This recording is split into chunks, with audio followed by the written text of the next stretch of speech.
Picture this. You are lying in the dark. The room is quiet. The world has stopped asking things of you, and yet your mind is still holding on to something someone said 3 days ago, to a decision you made 10 years ago, to a worry about something that has not happened yet. Your body is ready to rest, but your mind keeps pacing. You are not broken for feeling this. You are human. And there is a tradition, one of the oldest on earth, that has spent thousands of years asking a single question: what if the weight you carry is not the problem, but the way you have been holding it? Tonight, we are going to sit with the teachings of Buddhism, not as religion, not as ritual, but as a psychology of letting go, a way of understanding why the mind grips, and how it learns to soften. By the end, something may loosen, not because you forced it, but because you finally understood what you have been gripping and why. Just for a moment, let your shoulders drop. There is a reason certain things return to your mind at night. Not because you are failing at rest, because something in you is still trying to be understood. Think of all the years you have spent trying to fix yourself. All the books, all the strategies, all the promises that if you just worked hard enough, thought clearly enough, planned carefully enough, you would finally feel at peace. And here you are, still awake, still carrying it. But here is a small detail that changes it. The Buddha did not teach people to stop feeling. He taught them to stop fighting what they feel. There is a difference. Fighting creates tension. Allowing creates space. And in that space, something unexpected happens. The thing you have been resisting begins to move. Let us begin there, in the gap between what hurts and how we hold it, between the pain that is real and the suffering we add to it. This is not about becoming someone new.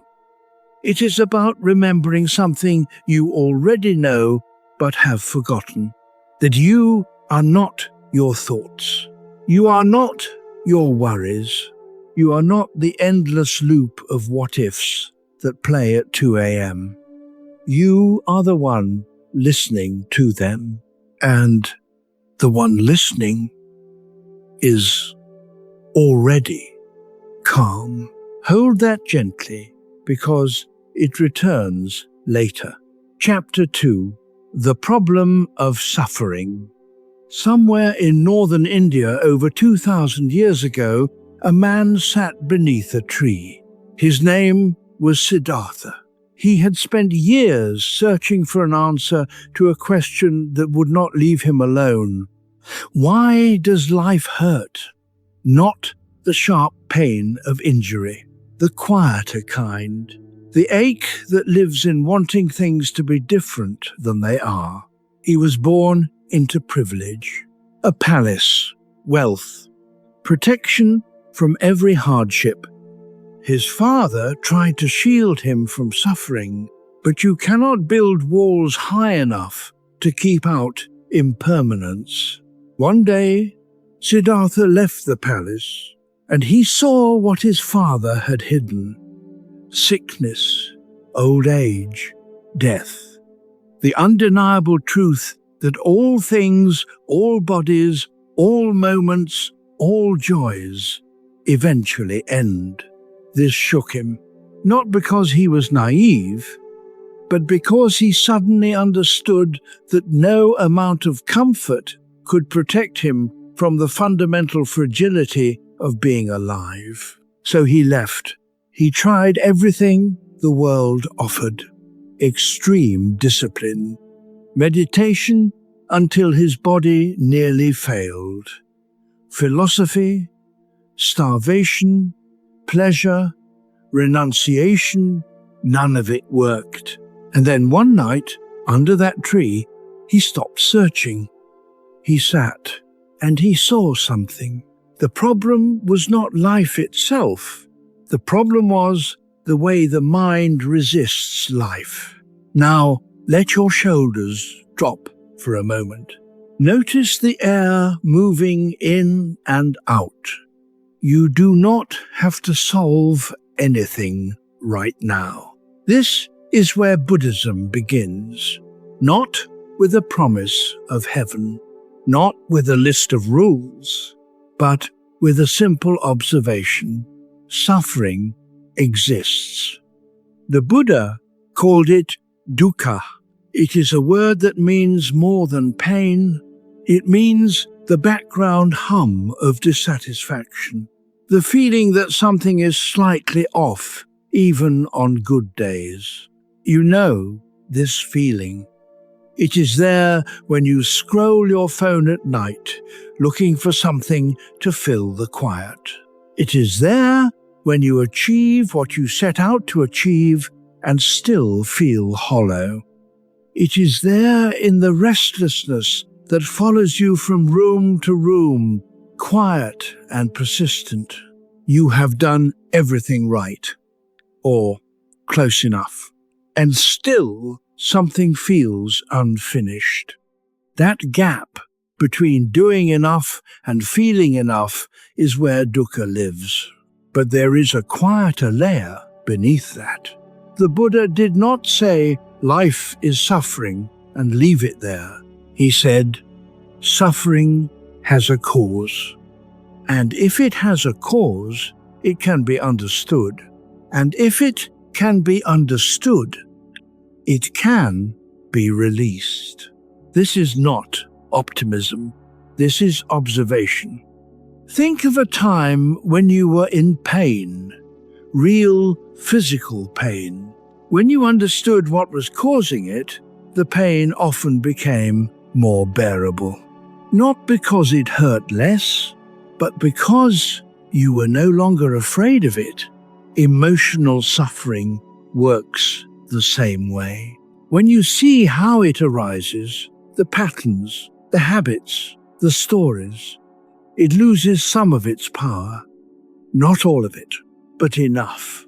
There was a woman, let us call her Margaret, who spent 40 years believing she was not enough, not smart enough, not successful enough, not lovable enough. She worked harder than everyone around her. She said yes to every request. She made herself indispensable, and still the feeling persisted.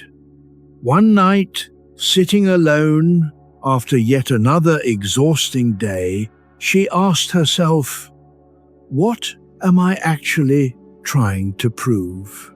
And the answer shocked her.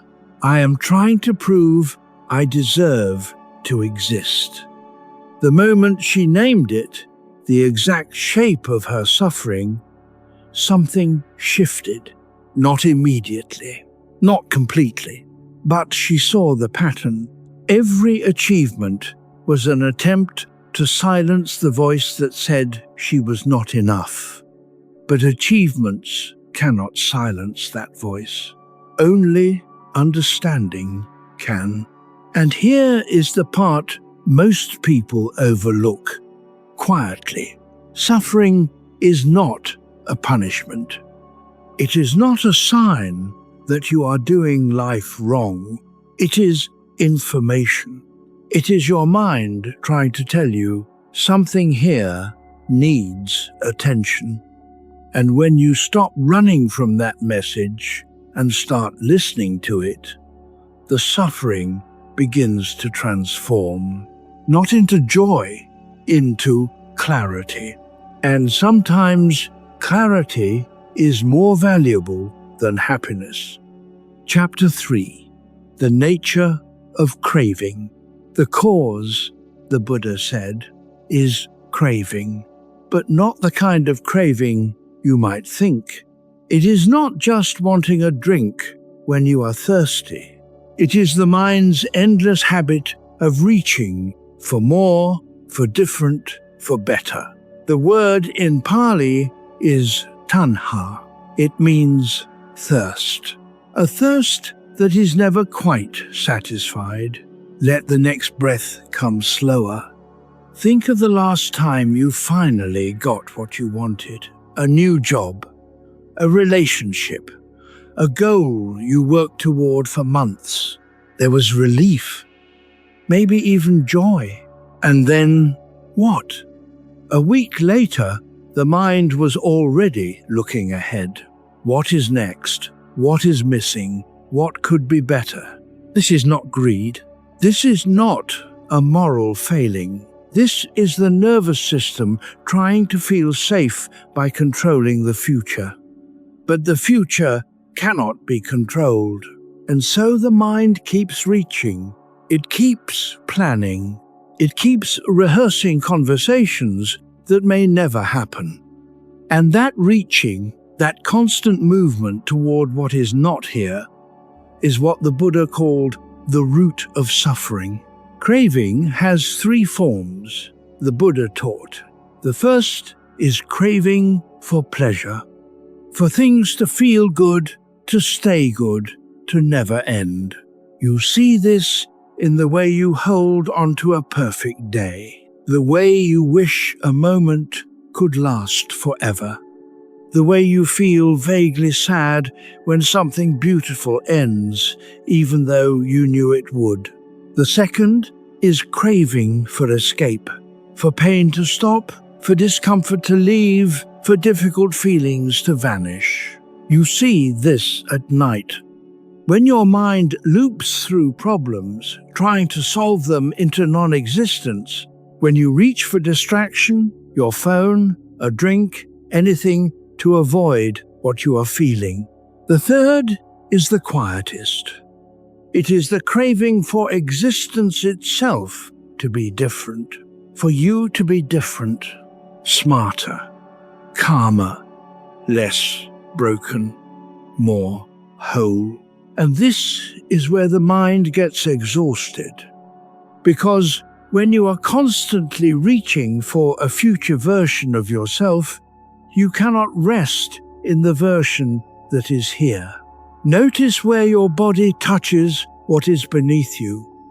There was a man, let us call him David, who spent 30 years building a business. He worked nights, weekends, holidays. He told himself, once the company is stable, I will rest. The company grew, and the goalpost moved. Once we hit 1 million in revenue, I will rest. Then 5 million, then 10. He never rested. And one evening, sitting in his office alone at midnight, he realized something. The business was not the problem. The craving was. He was not building a company. He was running from the feeling of not being enough, and no amount of success could fill that gap. Because the gap was not about the business. It was about the way his mind had learned to measure his worth. He had made an unconscious bargain years ago. If I achieve enough, I will finally feel safe. But safety does not come from achievement. It comes from acceptance. And he had never learned how to accept himself as he was. Now notice what happens when we look closer. Craving is not wrong. It is not something to destroy. It is the mind trying to protect you, trying to make sure you are safe, loved, secure. But it mistakes control for safety, and so it never stops reaching. Buddhism does not ask you to stop wanting things. It asks you to notice what happens when the wanting takes over, when the wanting becomes the entire story, when you cannot enjoy what you have because you are already thinking about what is next. This is the trap, not desire itself, but the belief that satisfaction lives in the next thing, and the next, and the next. There is a Buddhist teaching about a hungry ghost, a being with a huge stomach and a tiny throat. It is always hungry, always eating, but it can never be satisfied. This is what craving looks like when it runs unchecked. Not because you want too much, but because you have forgotten how to be full. Let your jaw soften. The antidote is not wanting less. It is wanting differently, wanting with open hands instead of clenched fists. Enjoying what is here without demanding it stay forever. Seeking what you need without believing it will complete you. This is subtle work, but it is the work that changes everything. Chapter 4, Impermanence and Change. Everything changes. You know this already, but knowing it and feeling it are not the same. The Buddha called this anicca, impermanence. Nothing stays. Not joy, not pain, not the version of yourself you were yesterday.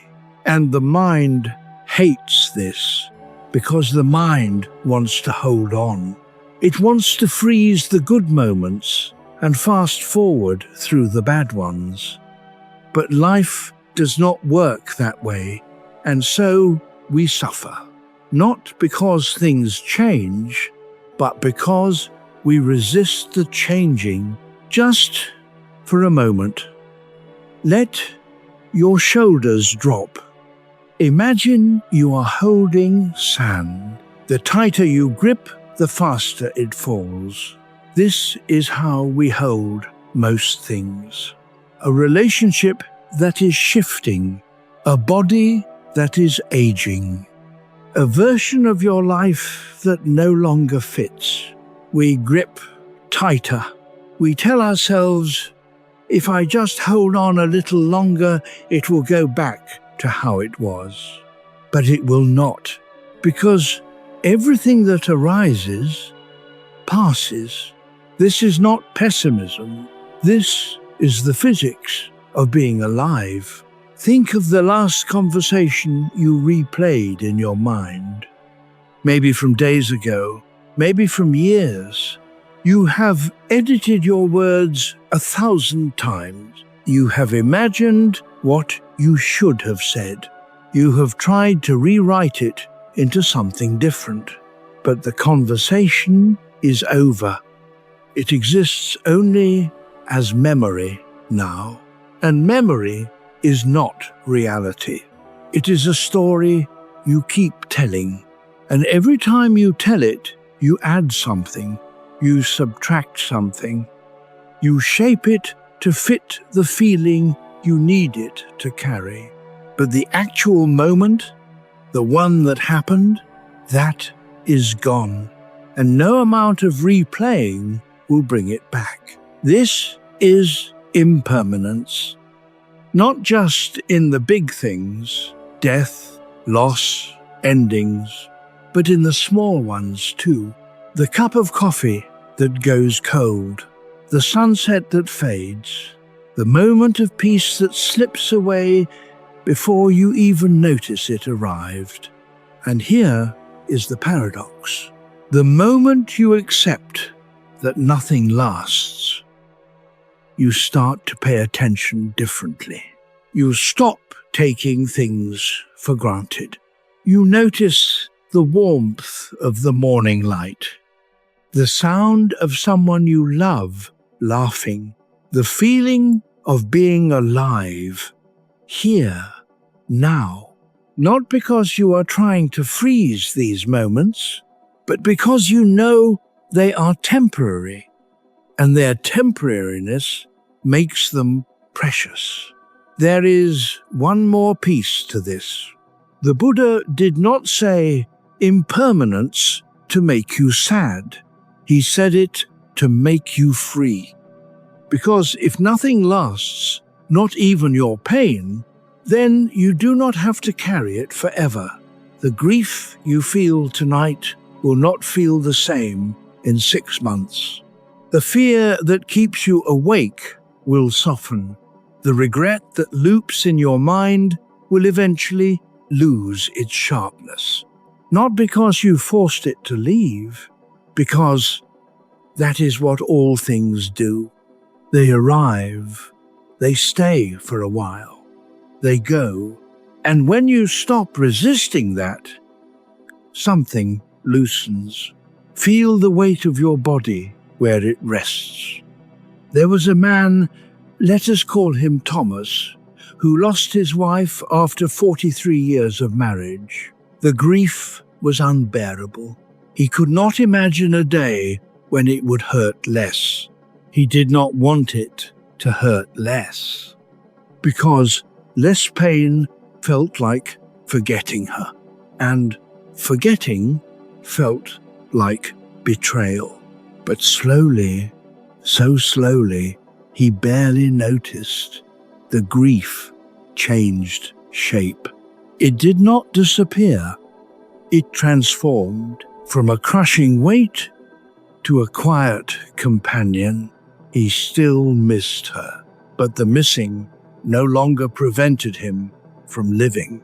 He learned to carry it differently, not as a burden, as a reminder that he loved deeply, that he was loved deeply, and that love does not end when someone is gone. It just changes form. This is what impermanence teaches. Not that loss is inevitable, though it is, but that change is the only constant. And when you stop fighting change, you start moving with it, like water.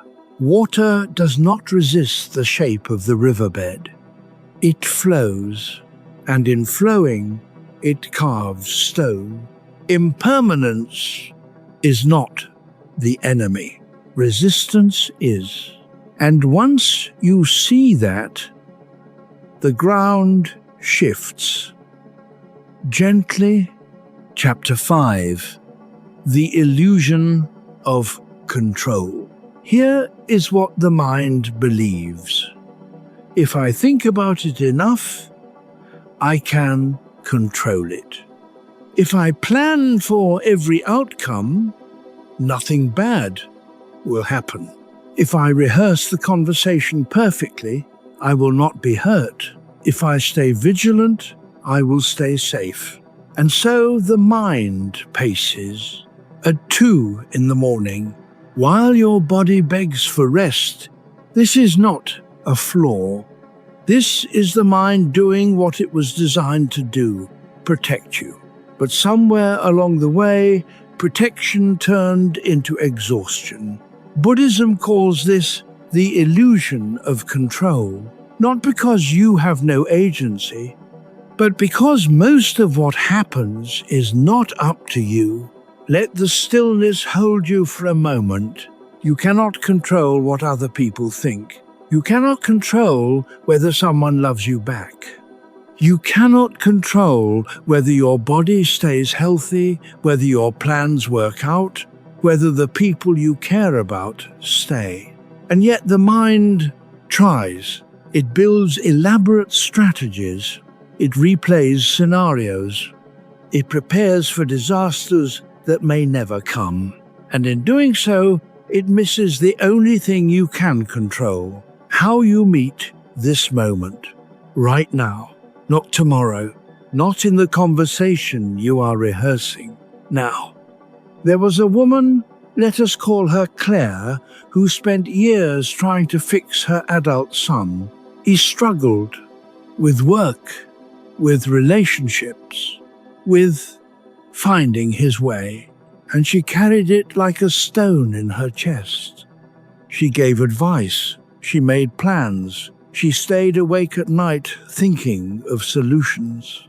She researched therapists, she sent articles, she called and texted and asked how he was doing in that tone that means, "I am worried about you, and that worry is taking up all my space." But nothing changed. And one evening, sitting alone after another call where he sounded distant and tired, she realized, I cannot save him. Not because she did not love him, because his life was not hers to live. His choices, however painful to watch, were his to make. And her constant intervention was not helping him. It was helping her feel like she had control. But she did not have control. She never did.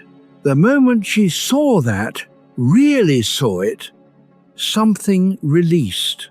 Not the love, not the care, but the grip. She could not control his choices. But she could stop letting his choices control her peace. This is the paradox Buddhism teaches. The less you try to control, the more grounded you become, because control is not power. Acceptance is. And acceptance does not mean giving up. It means seeing clearly what is yours to carry and what is not. Now we can hold this more gently. The Buddha divided all of experience into two categories: things within your control and things beyond it. Within your control, your actions, your responses, your attention, your kindness. Beyond your control, outcomes, other people's behavior, the past, the future, most of what happens in a given day. And the mind spends 90% of its energy on the second category, on things it cannot change. What if you redirected that energy, not toward more doing, toward more being, toward noticing this breath, this moment, this small choice in front of you? That is where your power lives, not in controlling the storm, but in steadying yourself inside it. Notice the air moving in and out. And here is the part most people overlook quietly. The illusion of control is also a way of avoiding grief. Because if you believe you can control everything, you never have to face what you have lost. You can keep planning, keep strategizing, keep telling yourself, if I just do this, it will work out. But sometimes it does not work out. Sometimes the relationship ends. Sometimes the job falls through. Sometimes the person you love makes choices you cannot understand. And the work is not to keep pushing. The work is to let the loss be real, to sit with it, to let it move through you, and then to keep living anyway. Not because the loss does not matter, but because you are still here, and being here fully, honestly, is the only control you ever had. Chapter 6, Non-Self and Identity. Who are you? Not your name, not your job title, not the roles you play or the story you tell about yourself. Strip all of that away. Who is left? This is the question Buddhism asks, and the answer is both terrifying and freeing. The Buddha taught anatta, non-self. It does not mean you do not exist. It means the you think you are is not as solid as it feels. You are not one fixed thing. You are a process. A collection of thoughts, feelings, memories, habits, sensations, all shifting, all changing, all temporary. And the more you cling to a fixed identity, the more you suffer. Let your jaw soften. Think about who you were 10 years ago, the things you believed, the things you wanted, the way you saw yourself. Some of that is still here, but most of it has changed.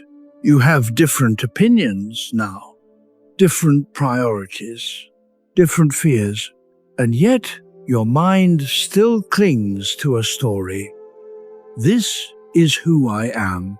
Buddhism says, what if that story is optional? What if you are not the thoughts you think? What if you are not the anxiety that visits at night, the shame that rises in the morning, the anger that flares when you feel unseen?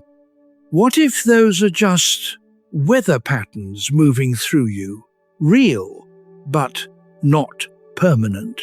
This is not about erasing yourself. It is about loosening the grip of the false self.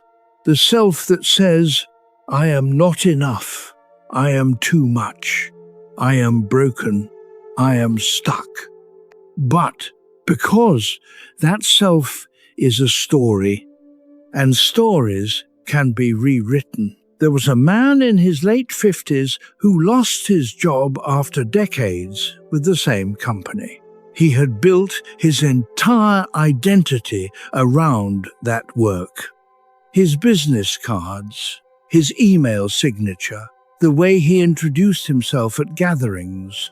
And when it ended, not because he failed, but because the company restructured, he felt like he disappeared. The first month, he could not get out of bed.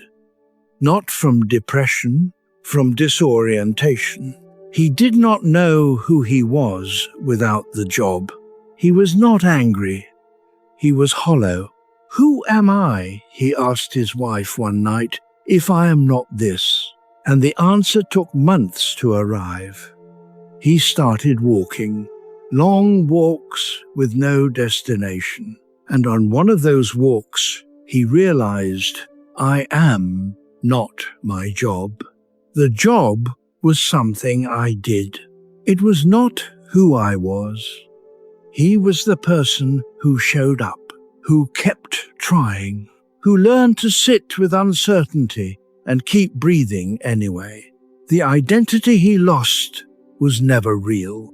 It was a role he played, and beneath that role was something quieter, something that did not need a business card to exist.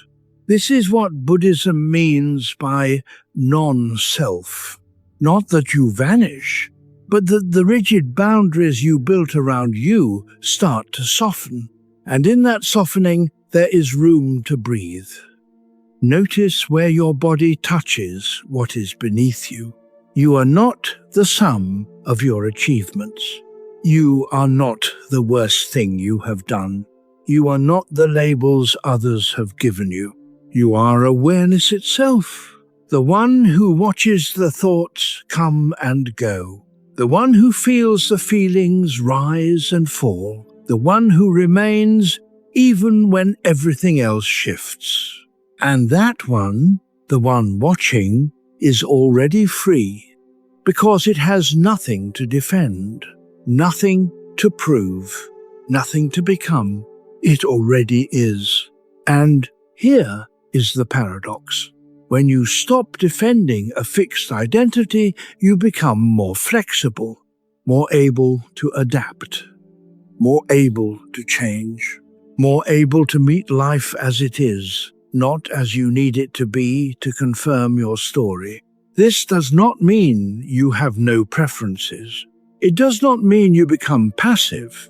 It means you stop confusing your preferences with your worth. You can want things without believing you need them to be whole. You can work toward goals without believing those goals define you.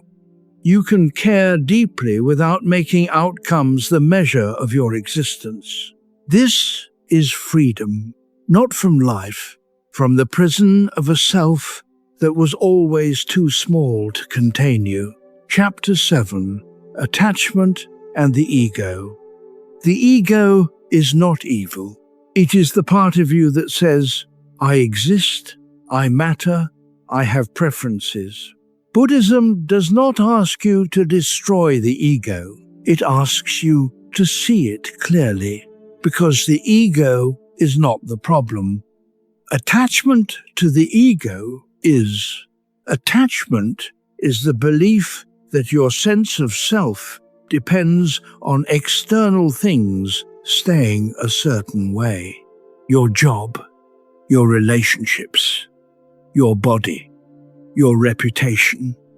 When those things shift, and they will, the ego panics. It interprets change as threat, and so it clings. But clinging does not create security. It creates suffering. Let the next breath come slower. Think of the last time you felt insulted. Not a major betrayal. Just a small slight. Someone dismissed your idea, forgot your name, overlooked your effort. It stung, didn't it?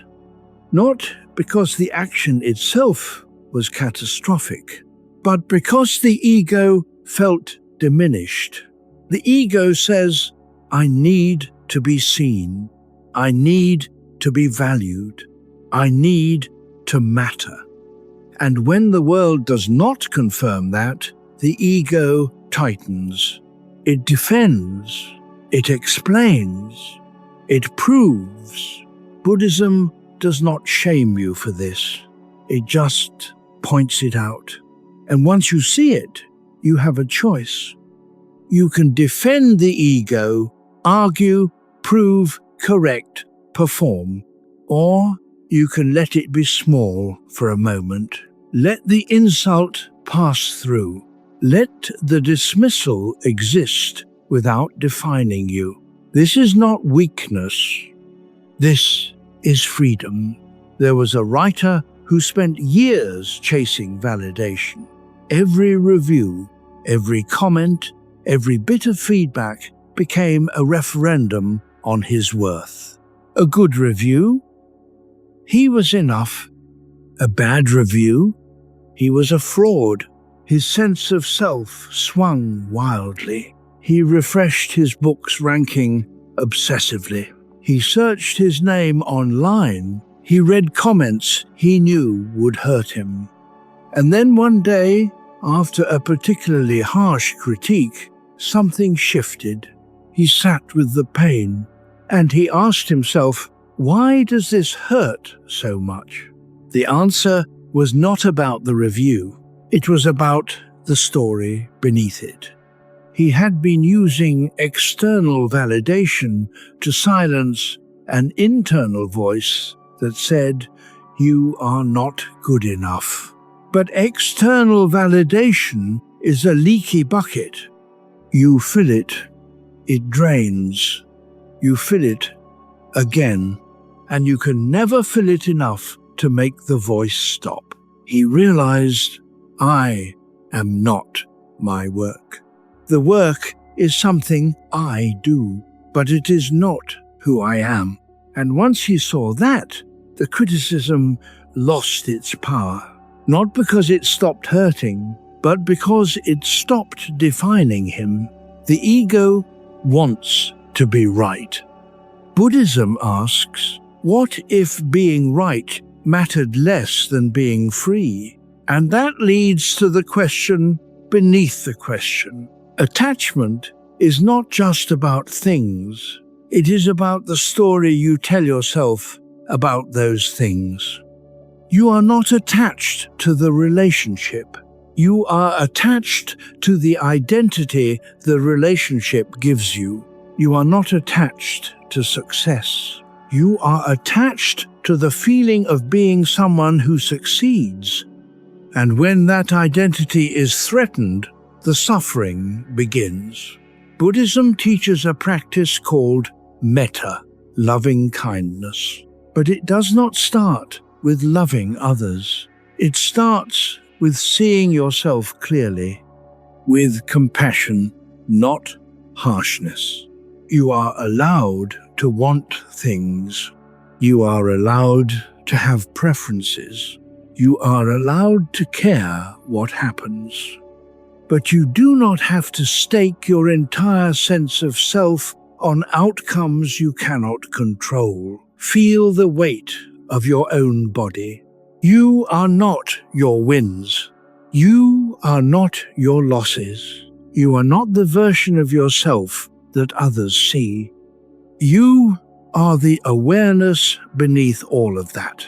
And that awareness does not need anything to be different. It is already whole. The ego is like a child. It needs reassurance. It wants to be seen. It fears being abandoned. And when you understand that, when you see the ego not as an enemy but as a scared part of yourself, something softens. You stop fighting it. You start talking to it differently, not with contempt. You are so insecure, but with kindness. I see you. You are afraid, but you are safe. And slowly the ego relaxes. It stops needing to prove itself constantly because it finally feels held, not by achievement, by awareness. Chapter 8. The Four Noble Truths. The Buddha spent 45 years teaching, but the core of everything he said can be summarized in 4 statements. 4 truths, not beliefs, not commandments, observations. Things he saw clearly, sitting beneath that tree that changed everything. Just breathe. The story will be here when you return. The first noble truth: suffering exists, not as punishment, not as cosmic unfairness, just as a fact of life. Physical pain, emotional pain, the quiet ache of impermanence. It is here, and denying it does not make it go away. The second noble truth: suffering has a cause. It is not random. It arises from craving, from clinging, from the mind's endless attempt to make impermanent things permanent. The third noble truth: suffering can end, not because life becomes perfect, but because the clinging can loosen, and when the clinging loosens, suffering loses its grip. The fourth noble truth: there is a path, a way to train the mind to live differently, to move through life with less resistance and more clarity. The Buddha called it the Eightfold Path, but we are not there yet. First, let us sit with what these truths mean. There is nothing to fix right now. The first truth is not pessimistic. It is honest. Life includes difficulty, and pretending otherwise creates more suffering than the difficulty itself. When you pretend everything should be fine, you shame yourself for struggling. When you accept that struggle is part of being alive, you stop adding shame to pain. The second truth is not blame. It is not saying you caused your pain. It is saying there is a pattern here, and patterns can be seen. Once you see how suffering arises, the thoughts that trigger it, the stories that feed it, the habits that sustain it. You have leverage, not control, but understanding. And understanding is the first step toward change. The third truth is not a promise. It is an invitation. What if relief is possible? Not someday, not after you fix everything, but now, in the way you hold this moment. Suffering ends not when circumstances change, but when your relationship to circumstances changes, when you stop demanding that life be different and start meeting it as it is. The fourth truth is not a demand. It is a map. You do not have to walk the entire path tonight. You just have to take one step, and then another and another, and trust that the path reveals itself as you walk. There is a reason these truths feel familiar. Most people think they are afraid of failure. The real fear is quieter than that. It is the fear that suffering is meaningless, that pain serves no purpose, that there is no way through. The Four Noble Truths say, there is a way through, not around, not over, through, and the way through begins with seeing clearly. Think of the last time you were in deep pain, not physical pain, emotional, a loss, a betrayal, a failure. At first, the pain was overwhelming. You could not imagine it ever feeling different. But over time, maybe weeks, maybe months, it shifted. Not because you forced it, because you kept living. You got up, you went through the motions, you let time pass. And slowly, the pain became something you could carry. Not easily, but possible. This is what the Four Noble Truths teach. Suffering is real. It has a cause. It does not have to consume you. And there is a way to live that creates less of it. That is all. Simple, not easy, but simple. And sometimes simple is exactly what the exhausted mind needs. Chapter 9. The Eightfold Path. The path has 8 parts, but they are not steps. They are spokes on a wheel. Each one supports the others. Right view, right intention, right speech, right action, right livelihood, right effort, right mindfulness, right concentration. The word right does not mean morally correct. It means aligned, skillful, in harmony with the way things are. Tonight, we will touch on a few of these, not to overwhelm you, but to show you that Buddhism is not abstract philosophy. It is a psychology of living. Notice where your body touches what is beneath you. Right view is seeing clearly, not optimistically, not pessimistically, clearly, seeing that actions have consequences, that everything changes. That clinging creates suffering. This is the foundation, because how you see the world determines how you move through it. If you see life as a battle, you will be at war. If you see life as a test, you will live in fear of failure. But if you see life as impermanent, interconnected, and workable, something shifts. Right intention is the direction you point your life.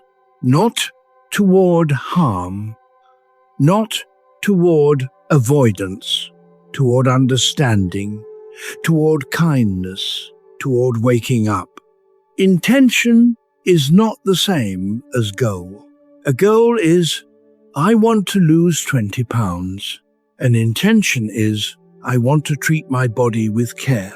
Goals are about outcomes. Intentions are about how you show up. Right speech is simple. Speak truthfully. Speak kindly. Do not use words to wound, manipulate, or hide. This includes how you speak to yourself, the voice in your head that says you are not enough. That is not right speech. Right action is even simpler. Do not cause harm. Do not take what is not given. Do not betray trust. These are not commandments. They are observations.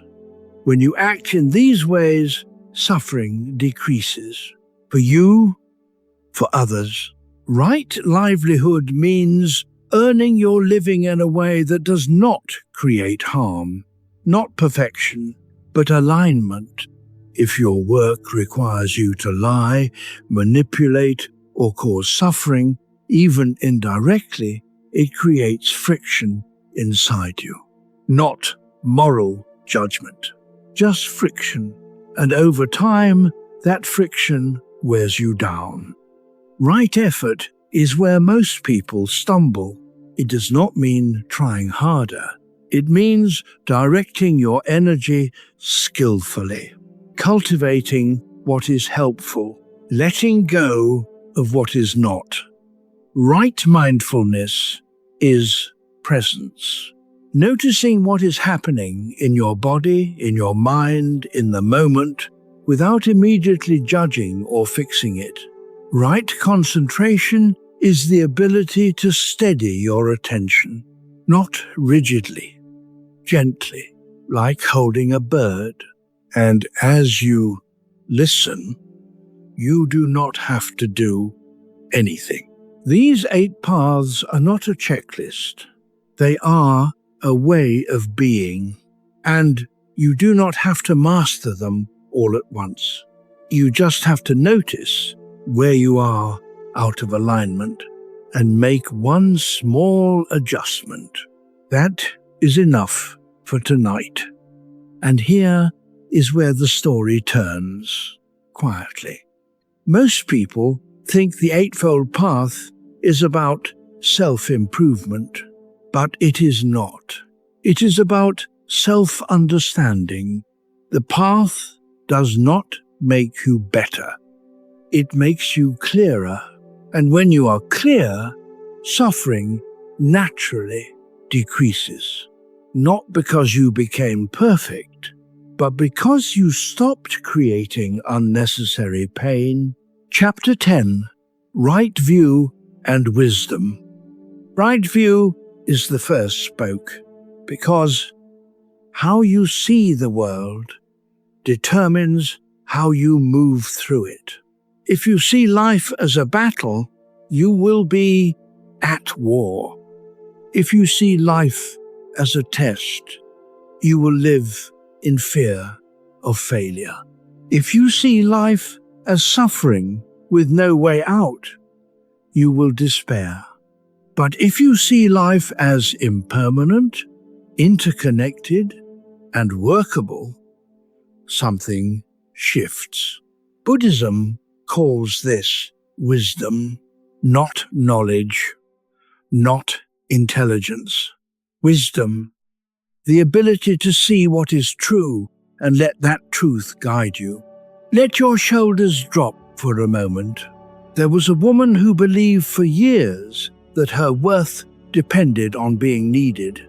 She said yes to every request. She helped everyone. She fixed everything. And slowly, she disappeared. Not physically, but the version of herself that existed outside of other people's needs, that version faded. She was a mother, a wife, a friend, a volunteer, but she was never just herself.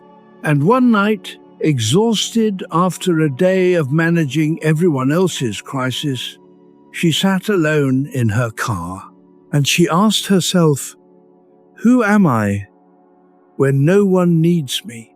The question frightened her, because the answer was, "I do not know." But that not knowing was the beginning of wisdom. She realized the view she had been living from, that love equals service, that worth equals usefulness, was not true. It was a story she inherited from her mother, from her culture, from the part of her that learned early on that being helpful kept her safe. But stories can be questioned, and views can shift. Right view is not about believing the right things. It is about seeing through the stories that create suffering. The story that you are not enough. The story that you are too much. The story that happiness lives somewhere in the future, waiting for you to earn it. These are not truths. They are views, and views can shift. Notice the air moving in and out. Wisdom is what remains when you stop defending the story. When you stop needing to be right, when you stop needing life to confirm your narrative. It is the quiet clarity that says, this is what is happening, not what should be happening, what is. And from that clarity, you can move, not reactively, not defensively, skillfully. Right view includes understanding karma, not as cosmic punishment, but as cause and effect. What you do matters. How you speak matters. Where you place your attention matters. Not because a deity is watching, but because actions create conditions, and conditions shape your life. If you act with kindness, you create conditions for connection. If you act with cruelty, you create conditions for isolation. This is not morality, this is physics. And once you see it, you cannot unsee it. Think of a time when you lashed out in anger. Maybe you were justified, maybe the other person deserved it. But after hours later, days later, how did you feel?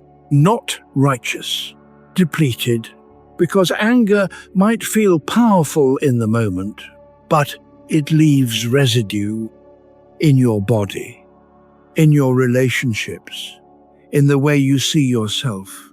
This is karma, not punishment, just consequence. Right view also means seeing that everything is connected. You are not separate from the world. You are part of it. What you do ripples outward. What others do ripples inward. And the illusion of separation, the belief that you are an island, is one of the deepest causes of suffering. Because if you are separate, you are alone. But if you are connected, you are held, even in the difficulty, even in the dark. There is one more layer to this. Wisdom is not something you acquire. It is something you uncover. You have always known that clinging creates suffering. You have always known that things change. You have always known that control is an illusion, but you forgot, or you ignored it, because the truth was inconvenient. Right view is just remembering what you already know, and letting that remembering guide you. Chapter 11, Right Effort and Discipline. Effort in Buddhism does not mean striving. It means tending. Think of a garden. You do not force plants to grow. You create conditions. You water. You weed. You wait. Right effort is the same. You cultivate helpful mental states. You notice and release harmful ones. You tend to your mind the way you would tend to something precious. But gently, let the next breath come slower. Most people misunderstand discipline. They think it means deprivation, saying no to everything you want, white-knuckling your way through life. But Buddhist discipline is not about denial. It is about discernment. It is asking, does this bring me closer to peace or further from it? And then acting on the answer, not perfectly, not rigidly, just honestly. There was a man who drank every night, not because he was an alcoholic, because the drinking quieted something in him that he did not want to face. For years, he told himself it was fine. Just one, just to take the edge off, just to help me sleep. And for years, it worked, until it did not. And one night, lying awake at 3 a.m. with a headache and a dry mouth, he realized, I am not drinking to feel better. I am drinking to feel less. That realization changed nothing immediately, but it planted a question: what am I avoiding? And slowly, over months, he began to face it. The loneliness, the regret, the fear that his best years were behind him. None of it disappeared, but he stopped running from it, and the drinking softened. Not because he forced himself to stop, but because he stopped using it to hide. This is right effort, not forcing change, but creating space for it. Discipline in Buddhism has 4 aspects: the effort to prevent harmful states from arising, the effort to abandon harmful states that have arisen, the effort to cultivate helpful states, the effort to maintain helpful states. But here is what makes it different from willpower. It is not about control. It is about awareness. You cannot force yourself to stop feeling angry, but you can notice anger when it arrives. And in noticing, create a gap, a pause. And in that pause, you have a choice. Do I feed this, or do I let it pass? Feel the weight of your body where it rests. Right effort also means knowing when to rest. The mind loves extremes. Either I push relentlessly, or I give up entirely. Buddhism asks for something quieter, steady, sustainable, kind. You do not have to fix everything tonight. You just have to show up again and again, and trust that showing up, even imperfectly, is enough. Think of the last time you tried to force yourself to change. Maybe you set a New Year's resolution. Maybe you decided to wake up early, eat better, exercise more, and for a week you did it through sheer willpower. And then you missed a day, and the voice arrived. See? You cannot even do this. You always fail, and the effort collapsed. This is not right effort. Right effort does not demand perfection. It asks for direction. Are you moving toward clarity or away from it? That is all. And if you stumble, you get up without shame, without drama. You just get up and continue. Chapter 12. Mindfulness of the present. Mindfulness is not a technique. It is a way of being. It means what is happening right now, not what happened yesterday, not what might happen tomorrow, now. And the strange thing is, when you are fully here, suffering decreases.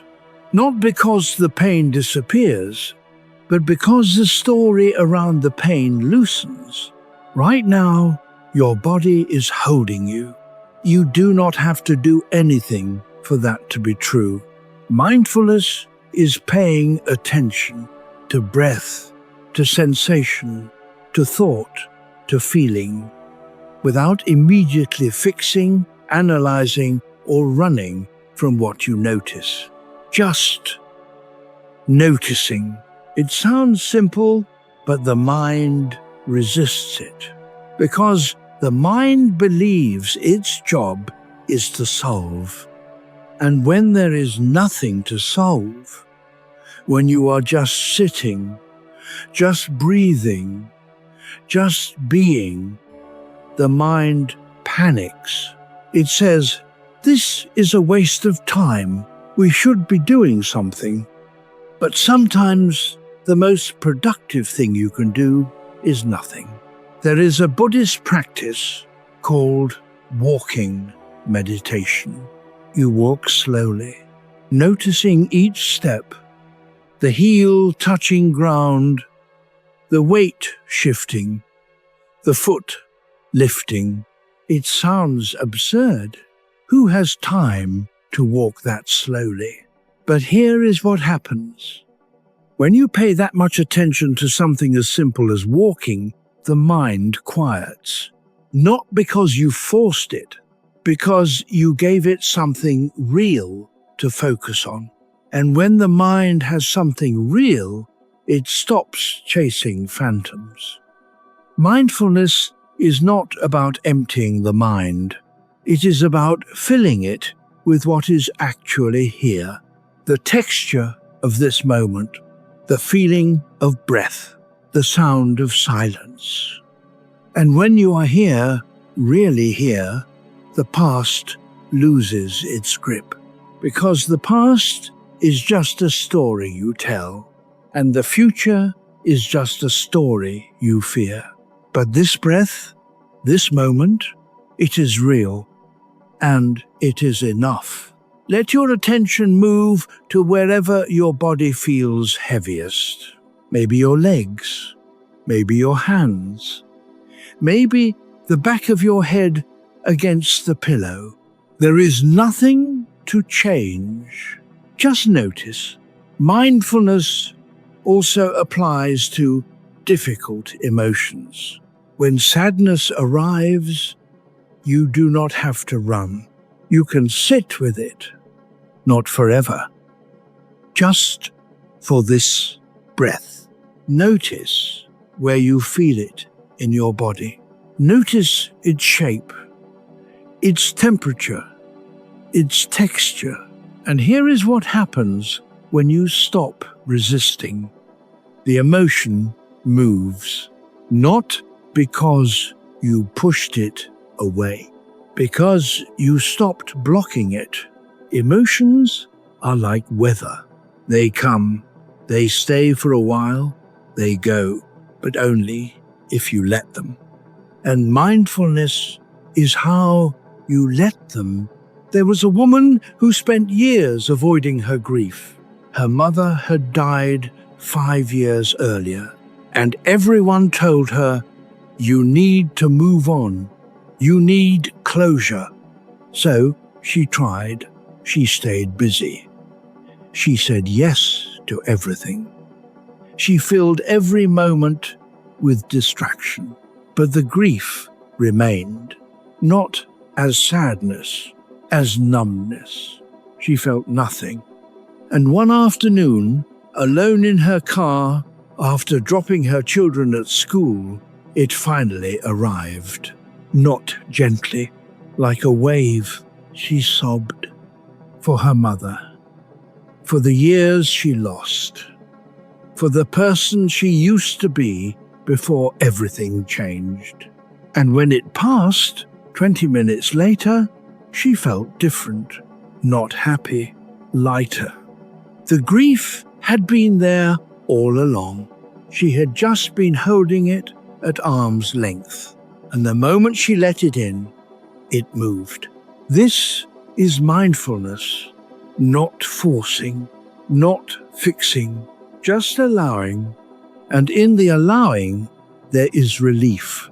Chapter 13, Compassion and Loving Kindness. Buddhism is often misunderstood as cold, as if detachment means not caring. But that is not what the Buddha taught. He taught compassion, deep, boundless, unconditional compassion for yourself, for others, for all beings. The practice is called metta, loving kindness. It begins with a simple phrase: may I be safe. May I be happy. May I be healthy. May I live with ease. You say it to yourself, not as a prayer, as a practice. Let one slow breath arrive. At first, it feels awkward. You think, I do not deserve kindness. I have not earned it. I am too flawed. But the practice does not ask you to believe it. It asks you to say it anyway. And over time, something shifts. The kindness starts to land. Once you can extend it to yourself, you extend it outward. To people you love, to people you feel neutral about, to people who have hurt you. Not because they deserve it, because holding resentment is like drinking poison and expecting someone else to suffer. There was a man whose father was cruel, verbally, emotionally, sometimes physically. For decades, he carried that cruelty like a stone. He did not think about his father often, but when he did, the anger rose immediately. Hot, justified, familiar. And then one day, sitting in a meditation hall, someone asked him to practice metta for his father. He refused at first. Absolutely not. He does not deserve it. But the teacher said, you are not doing this for him. You are doing this for you. So he tried. May you be safe. May you be happy. The words felt hollow, false, forced. But he kept saying them, and slowly, so slowly, the stone began to soften. Not because his father changed, because he stopped giving his father power over his peace. He realized, my father was hurt, and he passed that hurt on to me. That does not excuse it, but it explains it. And when I hold on to the anger, I keep the cycle going. Metta broke the cycle, not through forgiveness, through release. Compassion is not about condoning harm. It is about refusing to let harm continue inside you. Now let us look closer. Compassion includes seeing clearly. Seeing that everyone is struggling, that everyone is afraid, that everyone is doing the best they can with the tools they have. Even the people who hurt you. This does not excuse their actions. It just explains them. And when you see the full picture, their pain, their conditioning, their fear, it becomes harder to hate. Not easier to approve, harder to hate. And in that space, something new becomes possible. Not forgiveness necessarily, but release. Feel the weight of your body where it rests.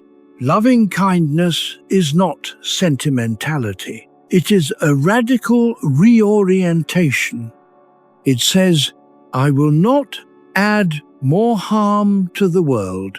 I will not add more harm to myself. I will meet difficulty with as much kindness as I can muster. And when I cannot muster it, I will rest and try again tomorrow. This is the practice, not perfection, direction. Chapter 14, Emotional Pain and Acceptance. Pain is inevitable. Suffering is optional. This is one of Buddhism's most famous teachings, and one of the most misunderstood. It does not mean pain does not matter. It means the way you hold pain determines whether it becomes suffering. Pain is the feeling itself.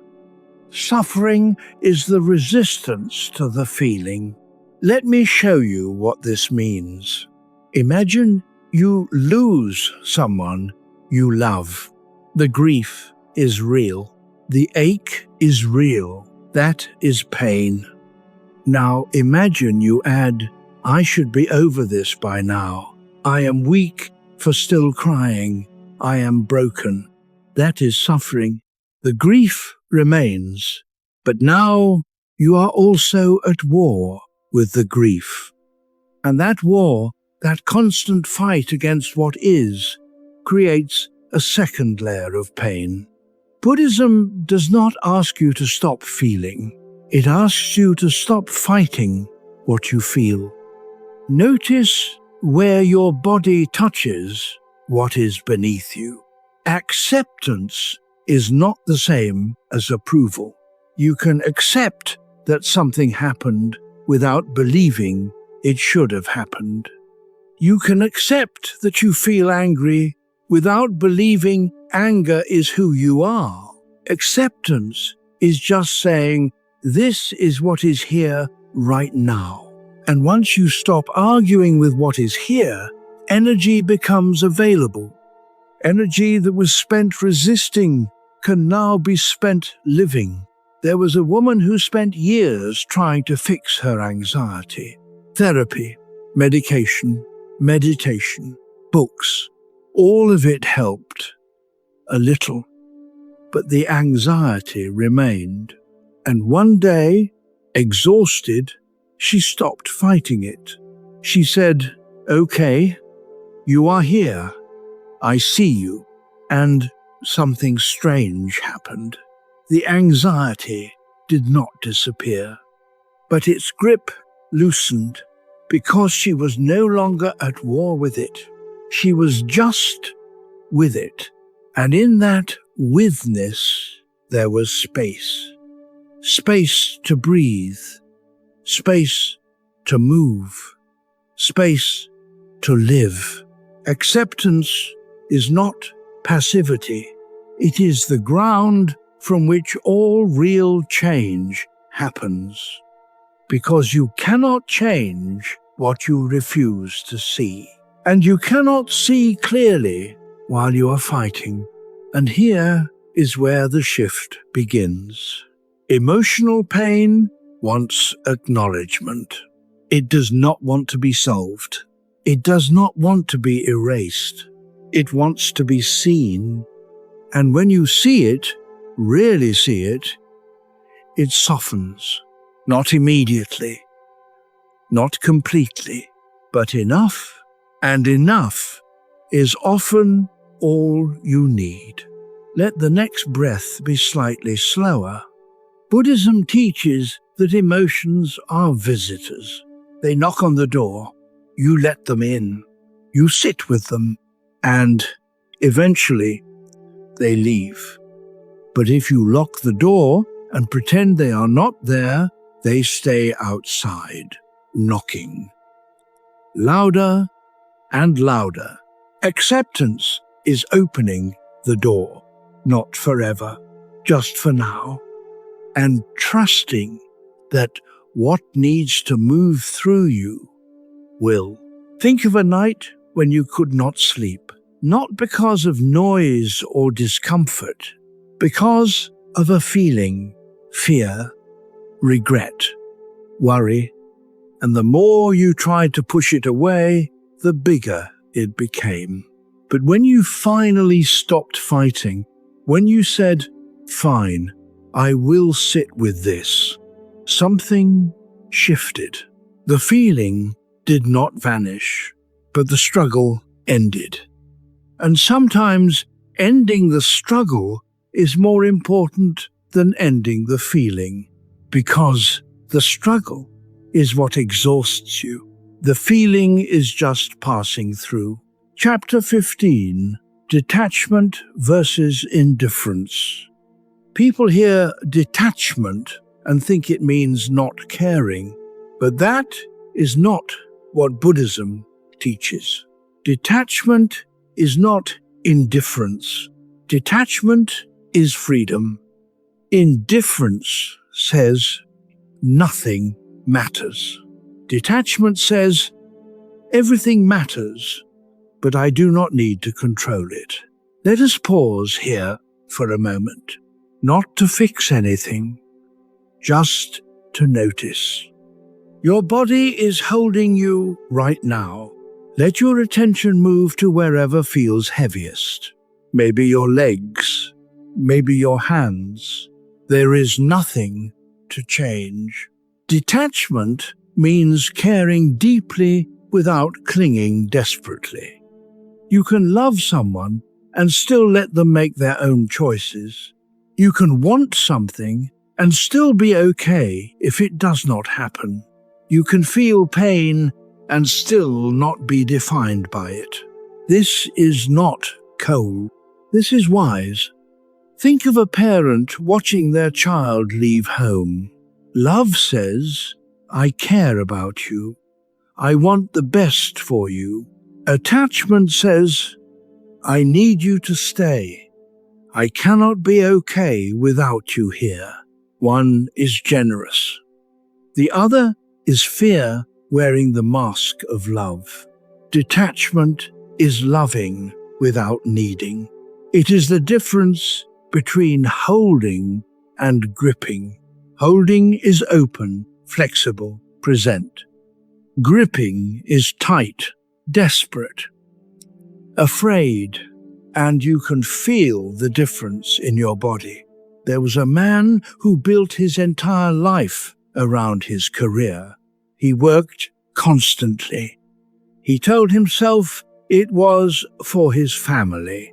But the truth was, he did not know who he was without the work.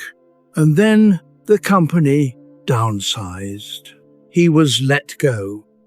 And for the first few months, he felt like he vanished. No emails to answer, no meetings to attend, no sense of purpose. He woke up each morning and thought, "What now?"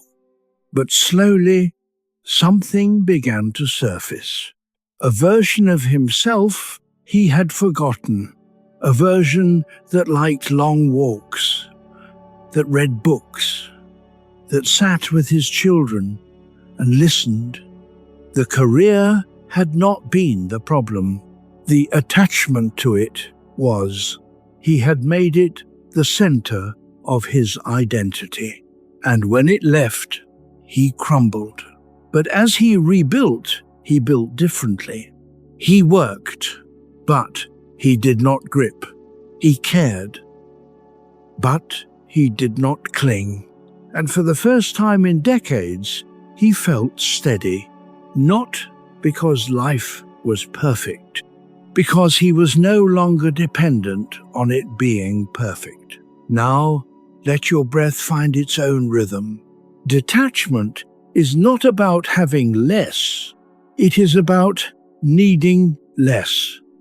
You can have relationships, work, goals, dreams, but the moment you believe your peace depends on them, on their success, their approval, their permanence, you lose your ground.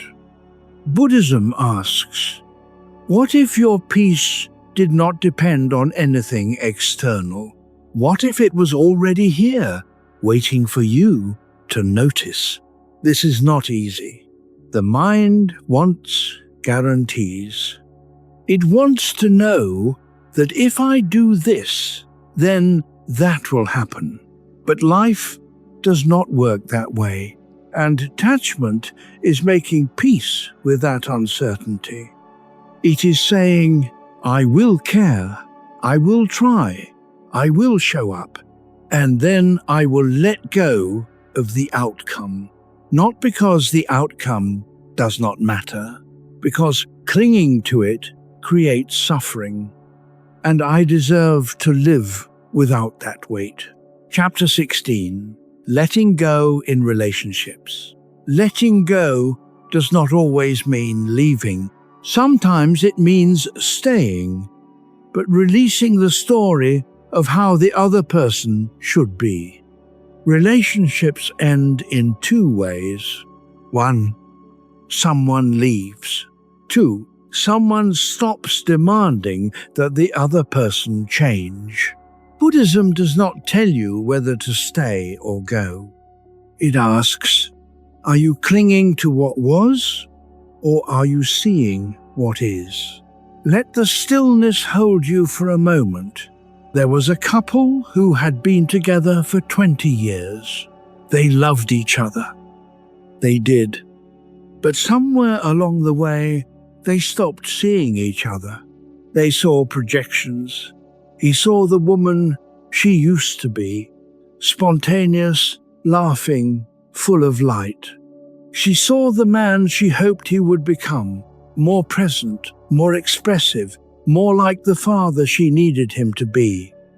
And neither saw the person actually sitting across the table, the person who was tired, who was trying, who had also changed over 20 years. One night, after yet another argument about nothing, they sat in silence. And she said, I do not know if we are supposed to stay together. He said, I do not know either. And in that admission, that shared not knowing, something softened. They stopped pretending. They stopped performing. They started asking, what do we actually want? Not what we should want. What we do. And over the months that followed, they rebuilt. Not the relationship they used to have. A new one. One that did not require them to be anyone other than who they were. Letting go in a relationship is not always about ending it. Sometimes it is about releasing the fantasy, the belief that love means never feeling lonely, the belief that the right person will complete you, the belief that if someone truly loved you, they would know what you need without you saying it. These are not truths. They are fairy tales, and holding on to them creates suffering. Buddhism teaches that love is not possession. It is presence, showing up, seeing clearly, offering kindness without needing it returned in a specific form. And when you love that way, something miraculous happens. You stop controlling. You start trusting, not that everything will work out, but that you will handle whatever comes. Just breathe. The story will be here when you return. Letting go also applies to friendships, to family, to anyone you have been holding on to out of obligation, guilt, or the belief that you owe them your peace. You do not. You are allowed to love someone and still create distance. You are allowed to care about someone and still say no. Boundaries are not walls. They are clarity. And sometimes the most loving thing you can do is let someone face the consequences of their choices. Not because you stopped caring, because caring does not mean rescuing. This is hard. The mind says, if I let go, they will fall. But here is the truth. They were already falling. And you cannot catch someone who does not want to be caught. All you can do is stop jumping with them. There was a mother whose adult daughter kept making the same destructive choices. Relationships that hurt her, jobs she quit impulsively, promises she could not keep, and the mother kept intervening. Paid rent, made phone calls, cleaned up the consequences, because she believed, if I do not help, she will not survive. But one day, a therapist asked her, has your help changed anything? The mother paused. No. If anything, it made it easier for her daughter to keep making the same choices, because there was always a safety net. So the mother did the hardest thing she had ever done. She stopped rescuing. She said, I love you, and I cannot do this anymore. The first few months were agonizing, but slowly her daughter started figuring it out. Not perfectly, but she started, and the mother realized, I was not helping her. I was helping myself feel less afraid. Letting go was not abandonment. It was trust. Trust that her daughter could survive. Trust that love did not require control. And in that trust, both of them found something new. Not closeness, exactly, but honesty. And sometimes honesty is deeper than closeness. Chapter 17. Freedom from fear. Fear is not the enemy. Avoidance is. Fear says something important is at stake. Avoidance says, I cannot handle this. I must escape. And Buddhism teaches that the way through fear is not around it. It is into it. Not recklessly, gently. Let your jaw soften. Most fear is not about the present. It is about a future you are imagining. A conversation that has not happened yet. A loss that has not occurred yet. A failure that may never come. And the mind treats that imagined future as if it is real. It rehearses, it plans, it braces. But the future is not real. This breath is real, and in this breath you are safe.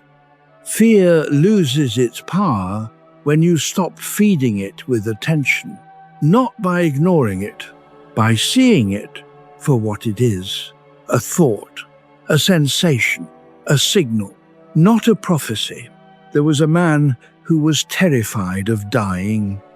Not imminently, he was healthy, but the thought haunted him. At night, lying awake, he would feel his heartbeat and think, one day this will stop. And everything I am, every memory, every relationship, every moment will be gone. The fear was suffocating, and then a Buddhist teacher asked him, what are you actually afraid of? He said, I am afraid of not existing. The teacher said, and do you exist right now? He said, yes. The teacher said, then be here. It was not a cure, but it was a door. The fear did not vanish, but he stopped living inside it. He started living inside this moment. And in this moment, death was not happening. Life was. Buddhism does not promise you that bad things will not happen. It promises that you can meet them with more steadiness than you think, because you have already survived everything that has come before this. And you will survive what comes next. Not because you are strong, because you are here. And being here is enough. Notice the air moving in and out. Fear often masquerades as preparation. The mind says, if I worry about this, I will be ready when it happens. But worry is not preparation. Worry is rehearsing suffering. Preparation is, what can I do right now? And if the answer is nothing, then the work is to rest. To trust that when the moment comes, you will know what to do. You always have. Think of the hardest thing you have ever faced. Not the thing you are afraid of. The thing you already survived. At the time, it felt impossible. You did not think you could handle it, but you did. Not perfectly, not gracefully, but you handled it. And that is the proof. Not that you are fearless, but that fear is not the final word. You are, and with that in mind, we can move forward. Chapter 18, Nirvana and Inner Liberation. Nirvana is not a place. It is not heaven. It is not a reward. It is a state. The state of being free from craving, from clinging, from the endless cycle of reaching and resisting. The Buddha did not promise happiness. He promised freedom, and freedom is what remains when you stop fighting reality. Let the next breath come slower. You do not have to reach nirvana tonight. You just have to take one step closer to letting go. That is enough. Nirvana means blowing out, like extinguishing a candle, not extinguishing life, extinguishing the fire of craving. And when that fire goes out, what is left is peace. Not the absence of feeling, the absence of inner war. You can still feel joy. You can still feel sadness, but you are no longer consumed by them. You are the space in which they arise and pass, and that space is vast. There was an old monk who spent decades meditating. A student asked him, "Have you reached nirvana?" The monk smiled. He said, "I do not know, but I know this. I am no longer at war with myself." And that feels like liberation. Inner liberation is not about transcending your humanity. It is about accepting it. You are allowed to be tired. You are allowed to not have all the answers. You are allowed to be a work in progress. Buddhism does not ask you to be perfect. It asks you to be present, and in presence there is peace. Not because presence solves everything, but because presence stops the mind from creating problems that do not exist yet. Just for a moment, let your shoulders drop. The path does not end. You do not graduate from being human, but you can learn to suffer less. You can learn to hold difficulty without being crushed by it. You can learn to let go, not of everything, but of the grip that exhausts you. Think of everything you have been carrying, not just tonight, but for years. old resentments, unfinished conversations, expectations you never asked for. What if you could set some of it down? Not forever, just for now. What if letting go did not mean losing? What if it meant making space? And in that space, something new could grow, not something you create. Something that arises naturally when you stop blocking it. This is what nirvana points toward, not perfection, presence, not arrival, acceptance, not the end of pain, the end of war. Chapter 19, a guided practice for letting go. Let us pause here for a moment, not to meditate, not to fix anything, just to practice. You have listened to ideas. Now we will feel them. Let your attention move to wherever your body feels heaviest. Maybe your legs, maybe your hands, maybe the back of your head. There is nothing to change. Just notice. Now let your breath find its own rhythm. You do not need to make it deeper or slower. Just let it move the way it wants to move. If your mind is busy, that is fine. You do not need to quiet it. Just let it be busy in the background, like a television in another room. For these next few moments, your only task is to feel the weight of your own body, to notice that you are here, that you are breathing, that you are safe enough to simply rest. And when you are ready, we will continue. Now think of something you have been holding, not a physical thing, a weight, a worry about tomorrow, a regret about yesterday, a fear about what might happen, an expectation about how things should be. See if you can name it. You do not have to say it aloud. Just see it clearly in your mind. There it is. Now imagine placing that thought on a shelf across the room. It is still there.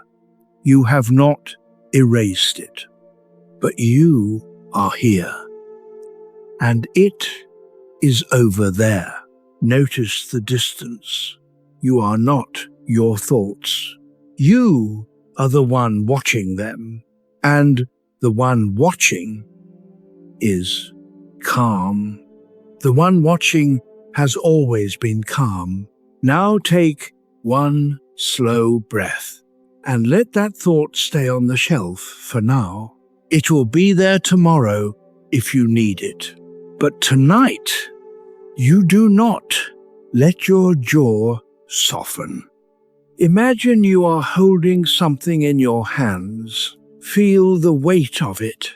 Whatever you have been gripping, a need to control, a demand for certainty, a belief about how things should be, feel how tightly you have been holding it. Not because you wanted to, because you forgot you could let go. Now, slowly, open your hands. You do not need to throw it away. Just stop gripping. Feel the difference between holding and allowing. The thought does not vanish, but the tension in your grip softens. And that softening is enough for tonight. If there is a person you have been holding on to, with resentment, with expectation, with need, picture them now. Not to forgive them, not to understand them, just to see them as another person trying to survive, as another person carrying their own weight. You do not have to approve of their choices, but you can release the demand that they be different. They are who they are, and you are free to respond to that truth however you need. But you are also free to stop letting it control your peace. Take one breath and let them be. Now bring your attention back to your body. Notice where you feel calm, maybe in your chest, maybe in your shoulders, maybe in the space between breaths. That calmness is not something you created. It was already here, beneath the noise, beneath the worry, beneath the endless loop of thoughts. It has been here all along, and it will be here tomorrow. When the thoughts return, and they will, you can come back to this, to the weight of your body, to the rhythm of your breath, to the space that holds it all.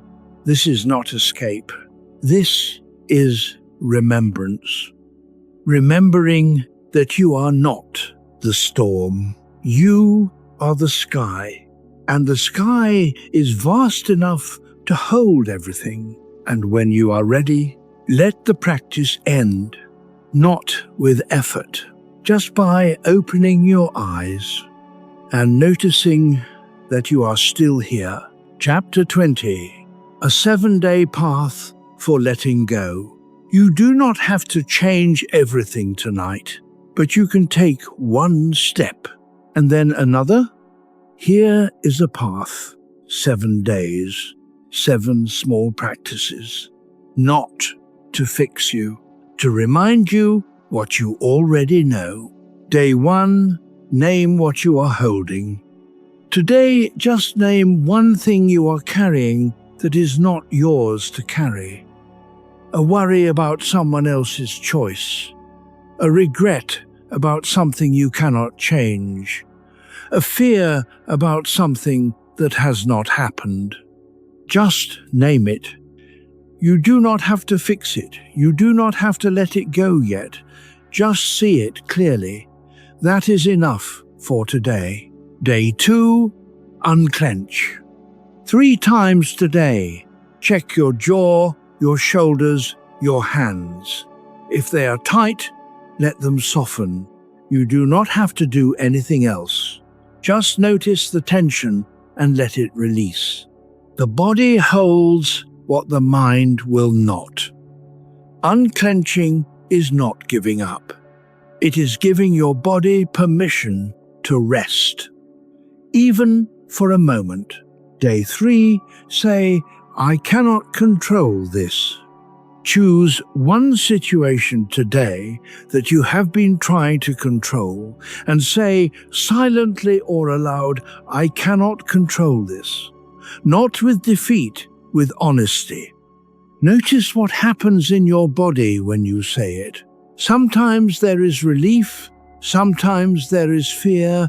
Both are okay. You are just practicing, seeing what is true. Day 4, let a conversation end. Today, let one conversation end without having the last word, without correcting, clarifying, or proving your point. Let it be imperfect. Let the other person be wrong, if that is how you see it. And notice what peace lives in the space after you stop trying to win. You do not have to do this forever. Just once today. Day 5, grieve something small. Give yourself permission to grieve something small today. A friendship that faded, a younger version of yourself, a path you did not take. Grief is not only for the big things. The small losses deserve acknowledgement too. You do not have to cry. You do not have to make it profound. Just notice, this mattered to me, and it is gone, and that is sad, and that is okay. Day 6, trust the process. Today, do one thing without needing to know the outcome first. Send the message, take the walk, start the conversation. Trust that you will handle whatever comes, because you have handled everything so far. You do not need a guarantee. You just need to move and see what happens. Day 7. Open your hands. Tonight, lie down and open your hands, palms up at your sides. Feel the openness. This is the posture of release. You do not need to push anything away. You do not need to solve anything. Just stop holding on so tightly and notice. The sky does not fall. You are still here, still breathing, still whole. And tomorrow you can choose again. But tonight, just rest. Chapter 21. The end is the beginning. Let us return to where we began. The room is still. The world has stopped asking. And your mind, though it may still be pacing, is a little quieter now. Not because you fixed anything, but because you stopped demanding that it be different. Buddhism does not promise you that life will be easy. It promises that you can learn to carry it differently, with less weight, with more grace. And tonight, as you rest, know this: you are not broken, you are not behind. You are exactly where you need to be. The Buddha spent 6 years searching for enlightenment, and when he found it, he did not find a new truth. He found what was always there. Beneath the craving, beneath the fear, beneath the endless story of not enough, he found peace. Not because he became someone else, but because he stopped fighting who he was. And the same is true for you. The peace you are searching for is not in the future. It is not waiting for you to achieve something, fix something, become something. It is here, in this breath, in this moment, in the space between thoughts. You do not have to do anything to deserve it. You just have to stop blocking it. And here is the paradox. The path forward is not about becoming someone new. It is about remembering who you have always been. The one who watches the thoughts. The one who feels the feelings. The one who remains calm, whole, free, even when everything else shifts. That one has been here all along, waiting for you to notice. Let your shoulders drop one last time. You have been carrying so much for so long, and tonight you are allowed to set some of it down, not because it does not matter, but because you matter more, and you cannot keep living at this weight. Something has to give. And maybe, just maybe, what gives is not you, but the belief that you have to hold it all. Buddhism says you do not. Life will continue. People will make their choices. Things will change. And you will be here, not controlling it, not fixing it, just being with it. And in that being, there is a freedom you have been searching for your whole life. Not the freedom to escape, the freedom to stay, to be present, to be alive, to be enough, exactly as you are. Rest well. The path does not end here. It never does. But tonight, you do not need to walk it. You just need to rest. And trust that tomorrow, when you wake, the path will still be there, waiting, not demanding, not judging, just waiting for you to take one more step, and then another, and another, until one day you realize you are not walking toward peace. You are walking in it, and you have been all along.